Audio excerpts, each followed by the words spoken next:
பாருங்க, வந்து நிக்கிறான். கர்த்தர் சாத்தானை பார்த்து, எங்கே இருந்து வருகிறாய் என்றார். கேட்கிறாரு, எங்கப்பா இருந்து வருகிற? பாஸ்டருங்க மூலமாகவும் சாத்தான் வரலாம், விசுவாசிங்க மூலமாகவும் வரலாம். விசேஷமா கவனிங்க, நிறைய பேர் பாருங்க, இன்னைக்கு இந்த சண்டே கிளாஸ்ல நிறைய சர்ச்சில் எல்லாம் டிராமா போடுவாங்க.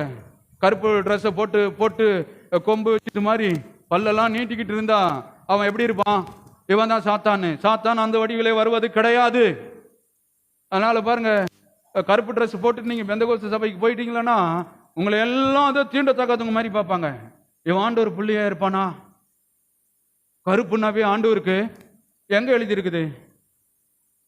ஏன்னா சாத்தானு என்ன போடுறான்? கருப்பு தான் போடுறான். சாத்தான் இப்படி வருவது கிடையாது. சாத்தான் எப்படி வருகிறான்?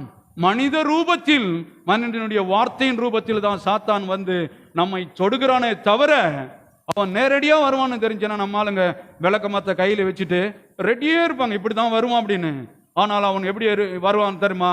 அவன் ஆவியின் ரீதியிலே வருகிறான், பேச்சின் ரீதியிலே வருகிறான், உங்களை வஞ்சிக்கிற ரீதியிலே வருவான். அதான் சொல்றாரு, சாத்தானை பார்த்து எங்கே இருந்து வருகிறான் என்றான். சாத்தான் கர்த்தருக்கு பிரதி உத்தரமாக, பூமி எங்கும் உலாவி. எல்லாம் சொல்லுங்க, பூமி எங்கும் உலாவி. ஒரு பையன் விட கூட விட மாட்டாமா, வந்து நீ யாராவனா இரு. பூமி எங்கும் உலாவி சுற்றி திரிந்து வருகிறான் என்றான். 8, கர்த்தர் சாத்தானை நோக்கி, என் தாசனாகிய யோபின் மேல் கவனம் வைத்தாயோ? அவனுடைய ஆசீர்வாதம் மேல், அவனுடைய ஆசீர்வாதத்தின் மேல், அவனுடைய உயர்வின் மேல் கவனம் வைத்தாயோ?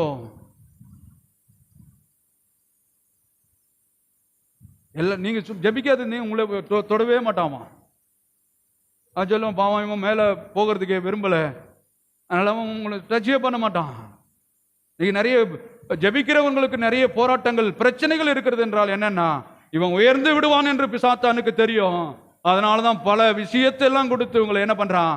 உங்களை பின்னுக்கு தள்ளுவது. எப்படி பாருங்க, இவ்வளவு பெரிய மனிதன், 3000 ஒட்டகங்கள், ஆயிரக்கணக்கான ஏறுமாடுகள், ஜீவராசிகள், ஆயிரக்கணக்கான வேலையாட்கள், இதெல்லாம் ஒரே நாளில், ஒரு நிமிஷத்துல பிள்ளைங்க எல்லாம் என்ன பண்ணிட்டாங்க?